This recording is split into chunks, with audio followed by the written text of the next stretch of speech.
Saya ajak kita semua untuk sama-sama boleh naikkan doa kita. Terima kasih untuk firman-Mu, karena langit dan bumi akan berlalu, tapi firman-Mu akan tinggal tetap. Dan kami pada hari ini sungguh rindu sesuatu yang kekal, abadi dinyatakan atas kami, itu firman-Mu. Itu sebabnya hari ini Roh Kudus boleh menguasai hamba-Mu, sehingga pada hari ini oleh pengurapan roh, hamba-Mu menyampaikan kata-kata yang bersumber berasal daripada pewahyuan Roh-Mu saja. Terima kasih Tuhan Yesus, setiap kami boleh terima firman Tuhan dengan penuh sukacita, dengan tanah hati yang subur. Firman-Mu ketika ditaburkan tidak kembali sia-sia, tapi bertumbuh dan berbuah dalam hidup kami. Kami siap ya Tuhan, terima berkat besar pada hari ini, tidak hanya mendengar, tapi melakukan apa yang kami dengar, dalam nama di atas segala nama, dalam nama Tuhan Yesus Kristus. Amin. Amin. Mari kita lanjut saudara sekalian dengan pembahasan kita akan 7 tanda mujizat dari Injil Yohanes. Kita tiba pada tanda yang ke-6 dan minggu depan kita tiba pada puncaknya, itu Lazarus dibangkitkan. Yohanes pasal 9 ayat 1 sampai 7, kemudian saya akan lompat ke ayat 14. Oke, Yohanes 9 ayat 1 sampai 7. Waktu Yesus sedang lewat, ia melihat seorang yang buta sejak lahirnya. Murid-muridnya bertanya kepadanya, "Rabi, siapakah yang berbuat dosa, orang ini sendiri atau orang tuanya, sehingga ia dilahirkan buta?" Jawab Yesus, "Bukan dia dan bukan juga orang tuanya, tetapi supaya pekerjaan-pekerjaan Allah dinyatakan di dalam dia. Kita harus mengerjakan pekerjaan Dia yang mengutus aku. Selama masih siang akan datang malam, di mana tidak seorang pun yang dapat bekerja. Selama aku di dalam dunia, akulah terang dunia." Ayat 6. Setelah ia mengatakan semuanya itu, ia meludah ke tanah dan membuat lumpur dengan ludah itu, lalu mengoleskannya pada mata orang buta tadi dan berkata kepadanya, "Pergilah, basuhlah dirimu dalam kolam Siloam." Siloam artinya yang diutus. Orang itu pun pergi, membasuh dirinya, lalu kembali dan dapat melihat lagi. Terus catatan kecil 14. Adapun hari waktu Yesus membuat lumpur dan memelekkan mata orang itu adalah hari Sabat. Nah, mudah-mudahan saudara masih ingat khotbah 3 minggu lalu. Kalau saudara-saudara normal, harusnya saudara sudah lupa 3 minggu lalu khotbahnya apa ya. Oke, kalau saudara normal, saudara kayaknya super normal. Oke, mungkin masih ingat 3 minggu lalu kita bicara soal satu kolam yang lain, namanya kolam apa ya? Bethesda. Oke. Saya tadi berhenti bukan karena lupa ya, oke ya. Kolam Bethesda saudara sekalian, yang tersembunyi selama hampir 2000 tahun, dan ditemukan pada tahun 1800 sekian. Nah, kolam hari ini tersembunyi juga 2000 tahun, baru ketemu tahun 2004. Itu gara-gara nggak sengaja. Jadi sekelompok ahli itu lagi gali cari saluran air, dan mendadak ketemu dengan tangga yang ketika dicek berasal dari zaman Tuhan Yesus. Nah, pada hari itu akhirnya mereka temukan anak tangganya diurut-urut tiba ke bawah sampai di kolam ini yang namanya kolam Siloam. Jadi sebenarnya kalau saudara-saudara membaca ini dan melihat ini, saudara akan menemukan bahwa ternyata Alkitab itu terus-menerus ditantang dan terus-menerus menang. Setiap kali diragukan, muncul kebenarannya itu. Selama ratusan tahun itu Lukas itu dibilang pembohong. Kenapa? Karena dia sebut Pontius Pilatus dengan jabatannya wali negeri. Orang bilang tidak ada wali negeri nama Pontius Pilatus, nggak ada, tidak ada di catatan Romawi, nggak ada prasasti, nggak ada. Jadi kesimpulan apa? Lukas bohong. Tapi tahun 62 saudara sekalian, tidak sengaja, sekali lagi tidak sengaja, di Kaisarea orang lagi gali-gali dan temukan satu prasasti Pontius Pilatus, wali negeri. Jadi saudara sekalian, ini adalah bagaimana Alkitab menyampaikan kebenaran dan terbukti benar. Nah, kisah hari ini adalah rangkaian dari kisah Yesus di Yerusalem pada hari raya namanya Hari Pondok Daun. Pada hari raya itu selama 7 hari pertama, para imam akan turun ke kolam Siloam, dan kemudian mereka ambil air, terus dibawa naik ke bait suci, terus dituang ke altar. Jadi airnya itu dianggap tanda kutip air suci, air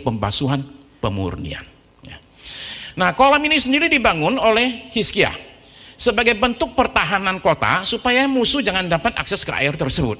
Jadi karena itu dia bikin kolam. Nah, kolam tersebut itu kalau dilihat, karena ini kolam buatan, sumbernya itu dari satu mata air namanya Gihon.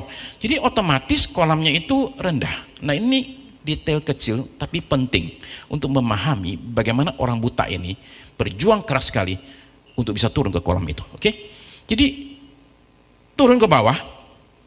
Nah, kalau saudara umpama oleh berkat Tuhan bisa pergi ke Yerusalem, saudara boleh itu jalani namanya Hezekiah's Tunnel, yaitu terowongan Hizkia. Oke? Cuma yang takut sempit, claustrophobia, jangan ya, bagian tertentu sempit banget dan basah sekali. Di Amerika Serikat, orang sana itu suka mensurvei, segala sesuatu disurvei, sehingga mereka tahu bahwa setiap 20 menit satu kali ada satu orang jadi buta.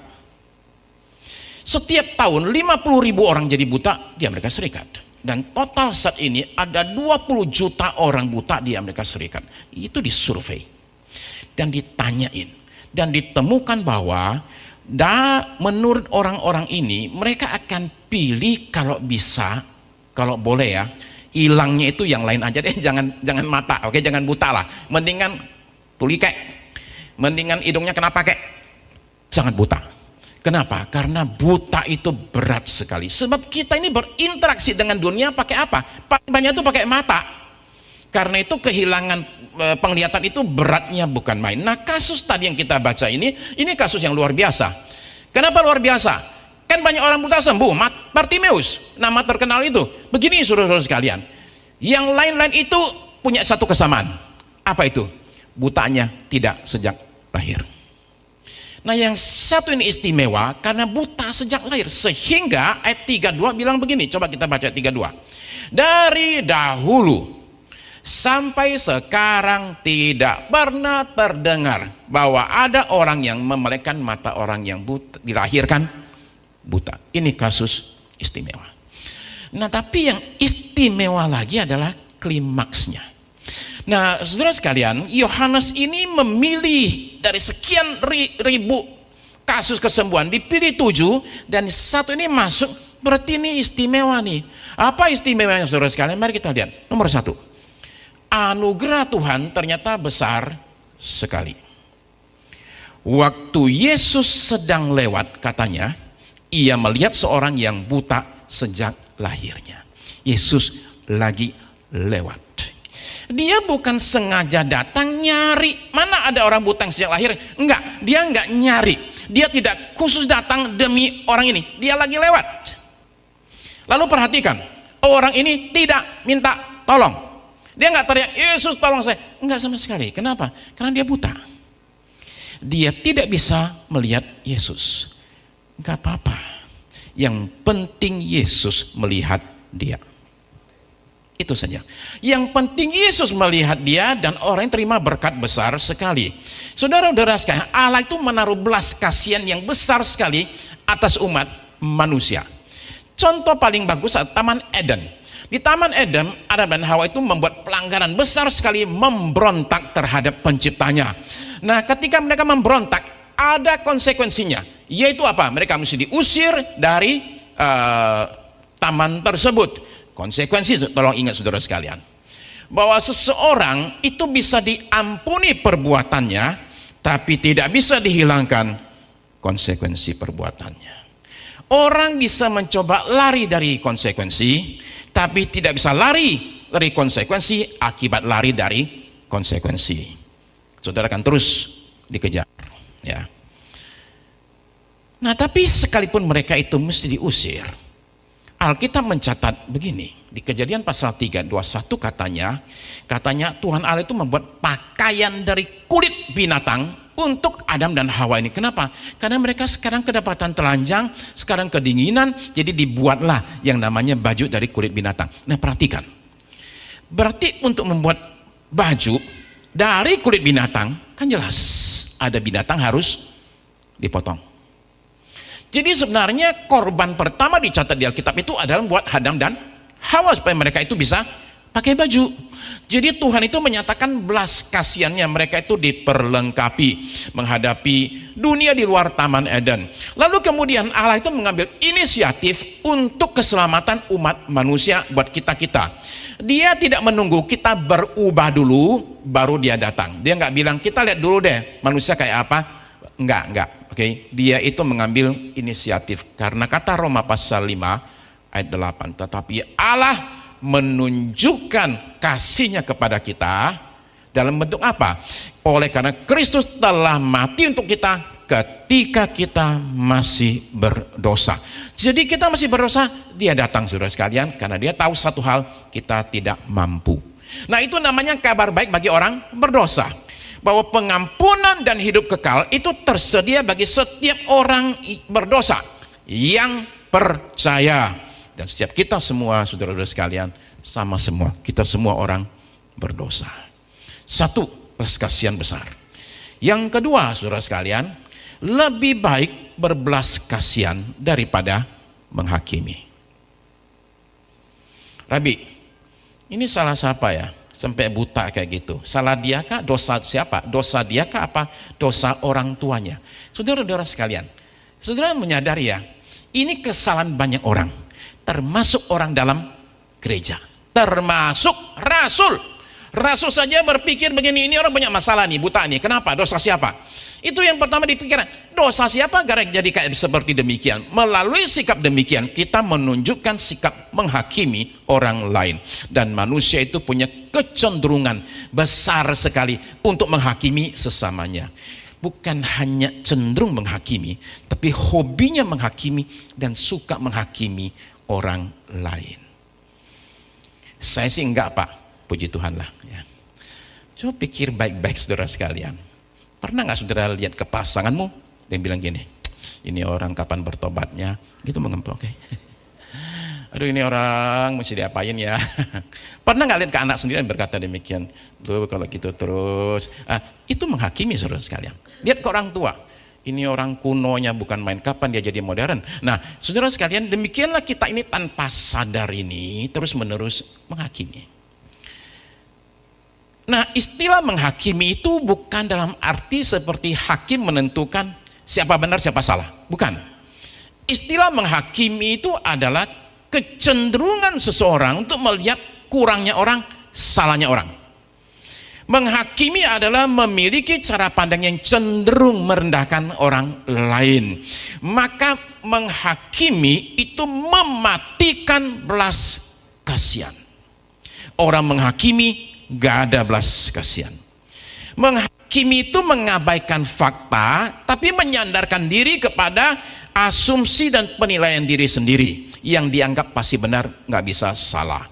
Dalam menghakimi, kita melihat kekurangan orang, kesalahan orang, kelemahan orang, dan mengatakan kamu rendah karena kamu bikin kesalahan ini, punya kelemahan ini. Saudara sekalian, dalam belas kasihan kita masih berupaya memahami orang. Kenapa ya dia jadi kayak begini?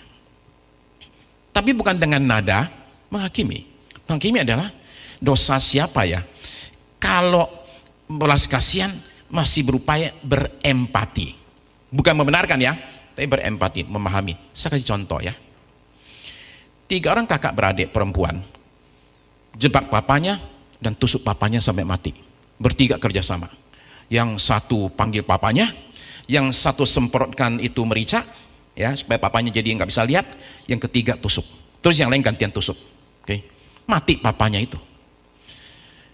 Nah, lalu kemudian jelas ditangkap, diajukan ke pengadilan. Nah, di pengadilan 3 kakak adik ini, kacaturian ini akhirnya ngomong, kita ini bertahun-tahun disiksa oleh papa, dipukulin, bahkan pelecehan seksual oleh papa sendiri bertahun-tahun. Akhirnya diselidiki, papanya ternyata seorang penjahat seksual, seorang pedofil yang suka dengan anak kecil. Nah, jadi gelombang pandangan umum di Rusia itu berbalik. Orang mengatakan, waduh kalau gitu kasihan dong. Bahkan cenderung membenarkan nih, sebenarnya itu yang salah. Tetap aja salah, bunuh siapapun juga, apalagi papa sendiri. Tapi mereka ini kemudian mendapatkan belas kasihan. Orang paham, oh kita jadi tahu kenapa orang sampai kejam begitu bunuh papa sendiri. Sekali lagi saudara sekalian, tetap bukan membenarkan ya, tapi memahami. Tapi belas kasihan lebih dari sekedar perasaan, tapi tindakan. Ada orang nyolong roti di Amerika, ketangkap ke pengadilan. Nyolong roti, ditanya sama hakim, lu kenapa nyolong? Saya lapar hakim, nggak ada makan udah berapa hari, saya terpaksa nyolong, kemana-mana nggak ada, jadi saya terpaksa nyolong nih. Hakim bilang, tapi kamu tetap nyolong, itu aja saya hukum, ketok palu, denda $200. Nah ini orang untuk makan aja nggak ada, di sekarang suruh bayar denda, mana ada? Jadi hakimnya bilang gini, kita ini ya hidup di satu kota di mana orang nggak ada makan terpaksa nyolong. Jadi karena itu saya hukum semua orang di ruangan ini, ketok palu, termasuk saya hukum apa? Semua orang bayar ganti rugi $10. Oke, store. Jadi dia ambil dompetnya, dia store dulu, nih $10. Oke, semuanya, wartawan, semua petugas semua store, semua store. Oke, duitnya semua kasih ke ibu itu. Oke, sekarang bayar $200, masih ada sisa lagi. Oke, sisanya ambil bawa pulang buat makan. Nah itu belas kasihan yang ada actionnya, bukan cuma omdo saja yang mau kasihan-kasihannya, enggak, tapi ada tindakan nyatanya saudara sekalian. Okay.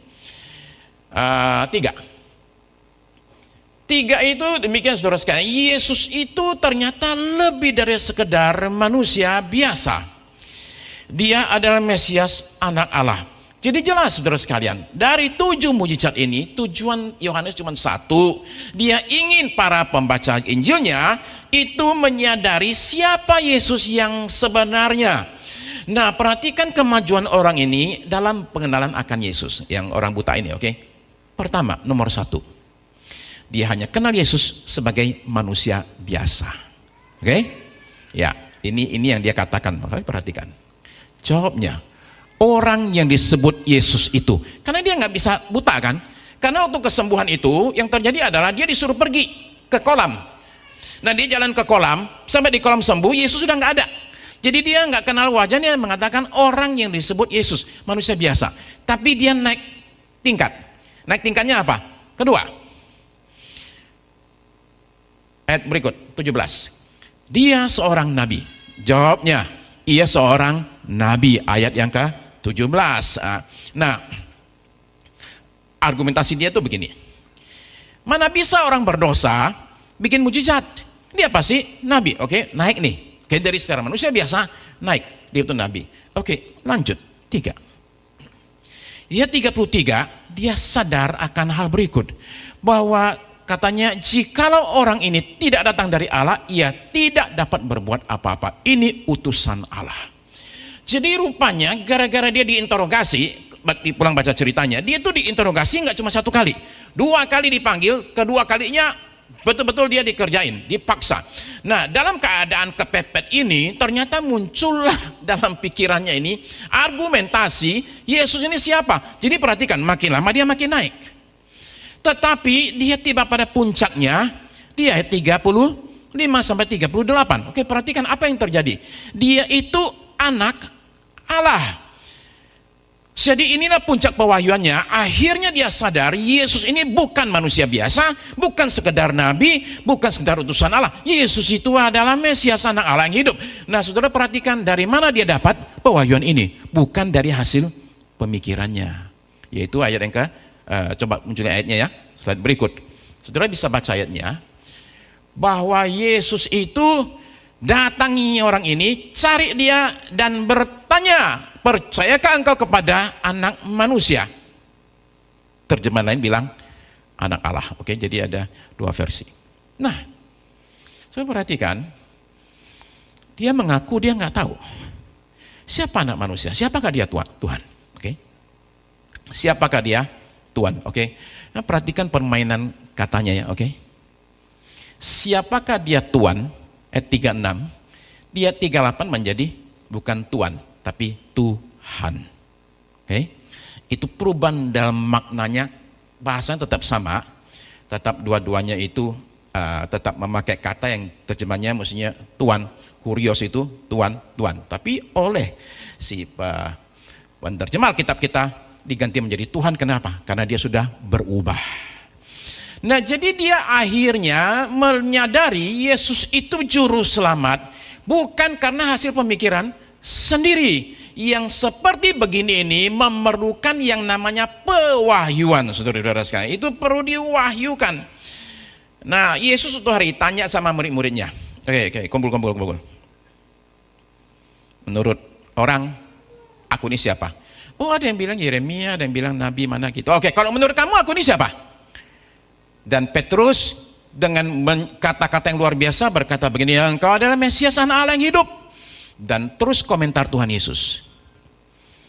Simon katanya, kamu itu dapat pewahyuan dari Bapakku di sorga. Yang begini hanya bisa pewahyuan. Nggak bisa dicari-cari, saudara-saudara sekalian, nggak bisa dipikir-pikir. Ada hal tertentu tentang Allah yang bisa dipelajari dan diselidiki. Ada nggak? Ada. Tapi ada hal tertentu yang hanya bisa didapat melalui pewahyuan, yaitu status Yesus sebagai Mesias, Tuhan dan Allah. Nah, adalah umum orang-orang pintar bilang begini, Yesus itu hebat, Yesus itu nabi, Yesus itu guru yang canggih, bukan main ajarannya, moralnya hebat sekali, membawa pencerahan. Saya mau tunjukkan kutipan satu orang sastrawan Inggris bernama C.S. Lewis. C.S. Lewis ini dulunya ateis. Nah, ateis ini suatu hari itu alami pertobatan. Dia kemudian karang bukunya. Tipis aja, saudara saya anjurkan saudara baca bukunya Mere Christianity. Tipis saja, oke? Ya. Dia bilang begini. Saya di sini mencoba menghalangi seseorang berkata hal yang bodoh yang orang sering katakan tentang Yesus. Apa itu? Saya siap terima Yesus sebagai guru moral yang agung, tapi saya tidak terima klaim dia sebagai Allah. Itu hal yang tidak boleh kita katakan. Seseorang yang sekedar manusia biasa dan mengucapkan hal yang Yesus ucapkan bukanlah seorang guru moral yang hebat. Dia entah orang gila, setara dengan orang mengatakan dia adalah telur rebus, atau dia adalah setan dari neraka. Anda harus membuat pilihan. Orang ini adalah anak Allah, atau orang gila, atau yang lebih parah lagi. Anda bisa bungkam dia sebagai orang bodoh, Anda bisa ludahi dia dan bunuh dia sebagai setan, atau Anda bisa sujud menyembah dia, memanggil dia Tuhan dan Allah. Tapi kita janganlah datang dengan omong kosong bahwa dia guru manusia yang hebat. Dia tidak berikan pilihan itu untuk kita. Ya. Jangan bilang Yesus itu guru yang hebat, nabi yang hebat, ya. Enggak, dia enggak kasih kita pilihan itu. Kata-katanya itu yang dia ucapkan cuma ada berapa kemungkinan. Nomor 1, dia orang gila. Nomor 2, dia seorang penipu yang hebat. Nomor 3, benar apa yang dia katakan, dia Tuhan dan Allah. Lalu Louis lanjutkan. Bagi saya jelas bahwa dia bukan orang gila dan bukan orang jahat. Sekalipun kedengarannya aneh atau menggentarkan atau tidak mungkin, saya harus terima pandangan bahwa Yesus adalah Allah. Jadi dia bertobat, saudara sekalian, dan buku-bukunya membawa perubahan dampak besar sekali kepada kekristenan. Waktu saya masih belum kenal Yesus, saya masih tersesat. Mana saya akan percaya dan terima? Kalau orang mengatakan Yesus adalah Tuhan dan Allah, saya nggak terima. Saya marah, saya protes. Saya ini buta, sebuta-butanya. Tapi dalam kasih yang besar, Yesus datang dan mencelikkan mata saya. Terakhir, saudara sekalian, Yesus mau berikan lebih dari sekedar kesembuhan. Dia mau kita terima keselamatan. Oke, coba lihat, saudara perhatikan di dalam chat saya yang berikut ya. Oke, saya tunjukkan. Ini ada 2 kolam. 1 kolam Bethesda, 2 kolam Siloam. Oke. Di 2 kolam ini terjadi kejadian yang mirip-mirip. Kolam Bethesda, Yohanes 5, 3 minggu lalu, kesembuhan orang lumpuh. Kolam Siloam, kesembuhan orang buta. Kolam Bethesda, perjuangan untuk sembuh. Kolam Siloam, perjuangan berat untuk sembuh. Kenapa berat? Saya kasihkan gambarnya, slide berikut ya, perhatikan. Oke, ini posisi kolam Siloam di Yerusalem. Oke, dia minta orang zaman dulu pengemis cuma satu lokasi. Apa itu? Bait suci, kotak merah. Karena di bait suci kumpul manusia, jadi pengemis selalu ada di bait suci. Nah, sekarang Yesus itu aduk-aduk itu lumpur, taruh mata dan mengatakan, kamu pergi ke kolam Siloam. Di mana kolam Siloam? Coba perhatikan, jaraknya itu lumayan. Bukan masalah jaraknya lumayan jauh saja, tapi ada yang kedua, jalannya turun. Oke? Ya, nah coba perhatikan ya. Ini adalah kolamnya zaman sekarang nih. Perhatikan yang kiri itu. Jelas sekali itu turunnya itu dalam. Nah, kalau saudara orang buta, suruh turun tangga. Emang dulu ada railing? Enggak ada. Enggak pakai railing. Jadi ketika kita baca cerita ini, tolong ingat, orang ini berjuang keras sekali demi mujizatnya. Dia harus jalan jauh dalam keadaan buta, saudara sekalian, dan karena itu dia mesti turun tangga banyak sekali. Kalau saudara perhatikan, saya punya satu gambar sebelumnya kalau nggak salah, yang gambar di atasnya ada nggak? Coba, saya mau lihat gambar di atasnya yang satu ini nih, oke? Saudara akan melihat bahwa oh berarti nggak ada, oke. Yang peta, bukan, oke. Ini kolam Siloam pada waktu zaman dulu digambarkan, oke, nggak apa-apa. Nah, perhatikan lagi kembali ke chat saya. Dua kejadian ini terjadi pada hari raya yang sama, yaitu hari Sabat.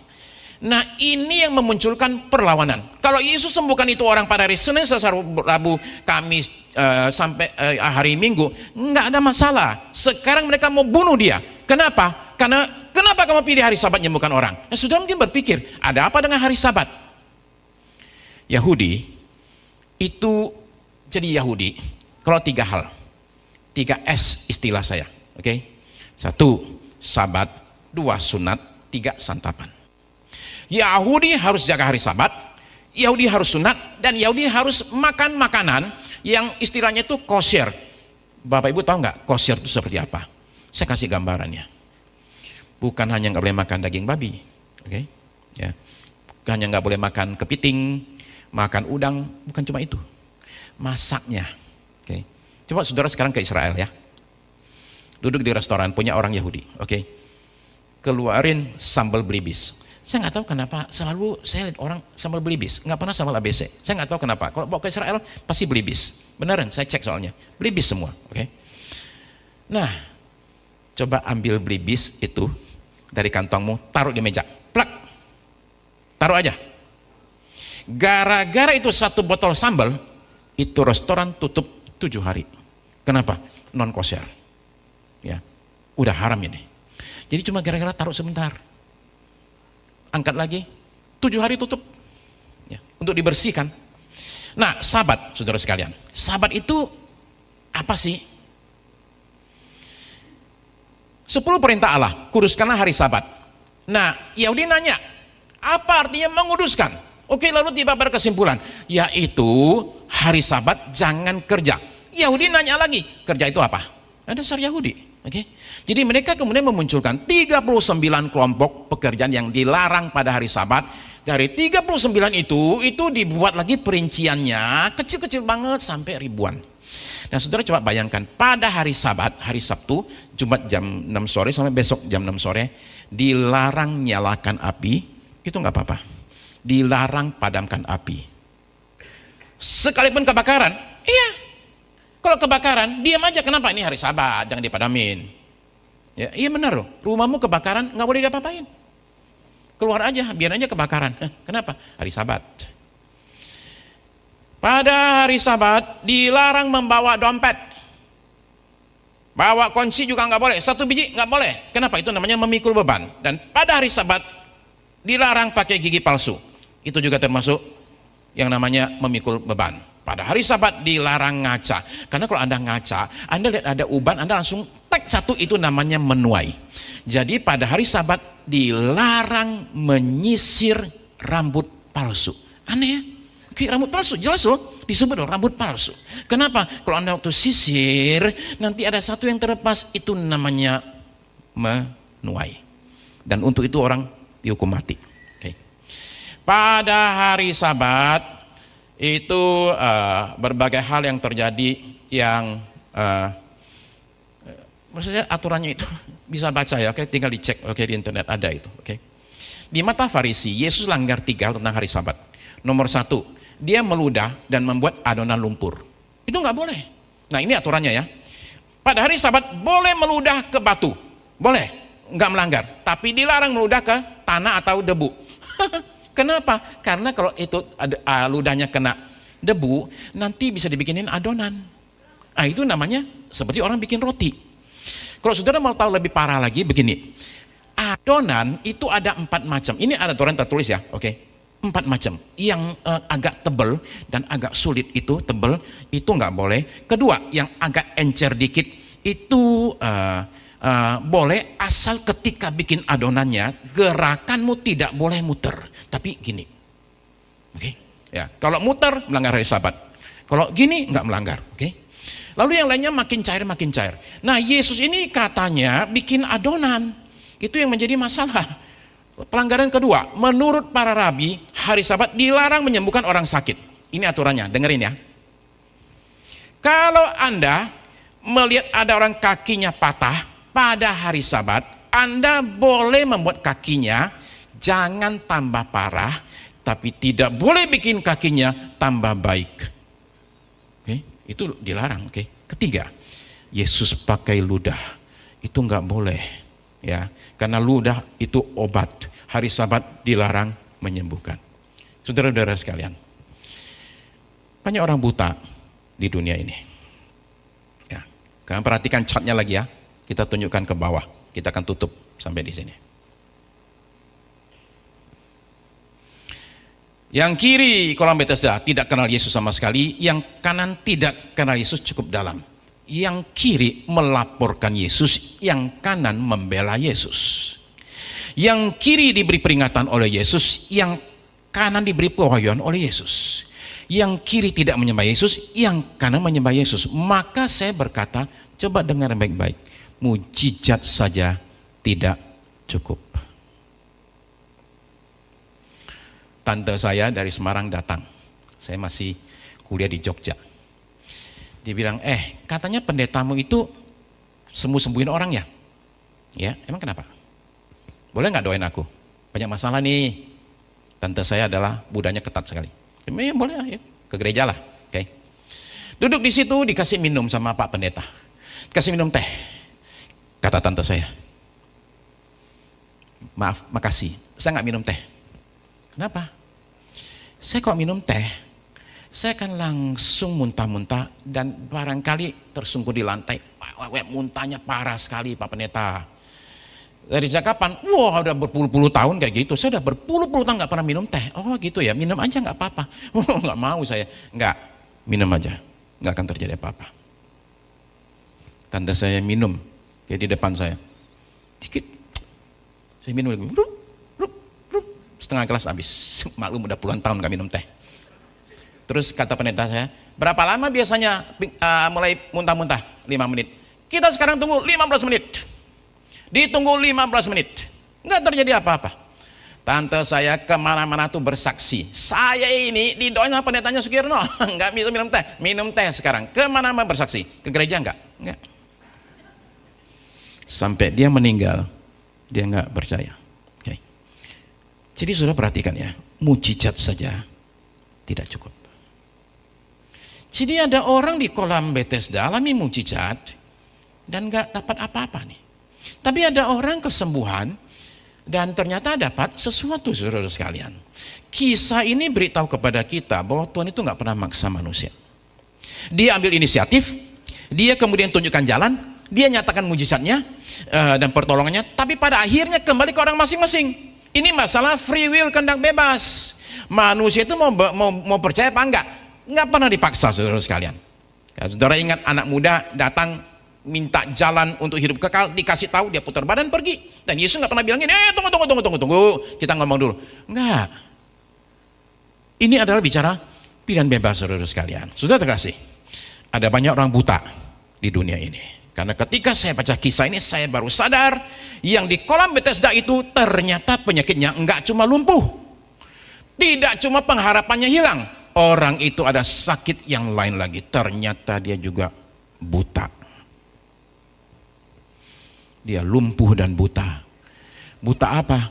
Buta rohani. Masalahnya saudara sekalian, buta rohani itu masalah berat.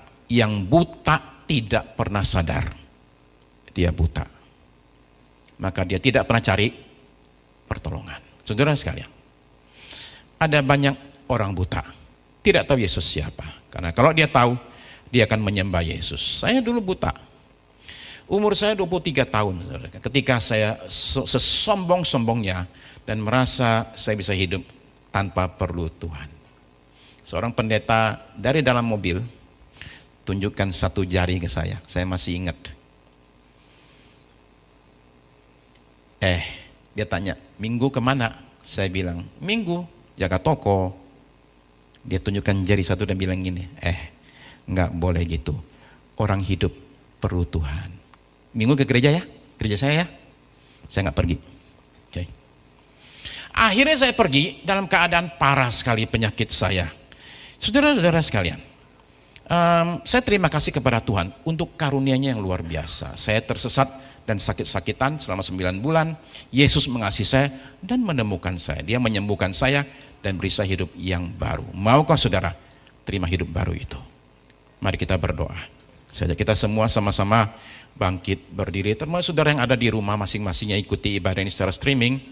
Saya ajak kita semua datang ke hadapan Tuhan. Saudara terkasih, tawaran diberikan pada hari ini untuk kita semua datang ke hadapan Yesus dan terima kesembuhan. Saya tidak tahu apa yang sakit dalam hidup kita. Ada yang sakit badannya, ada yang sakit rumah tangganya, ada yang sakit keuangannya, ada yang sakit masa depannya, sakit bisnis, sakit pekerjaannya. Kita datang kepada Yesus, sang sumber kesembuhan. Bagi Dia tidak ada yang mustahil. Dan jika saudara mau terima pemulihan dari Yesus, saudara sekalian, terima anugerah yang besar sekali. Yang perlu kita perbuat cuma satu. Mari kita buka hati kita buat Dia.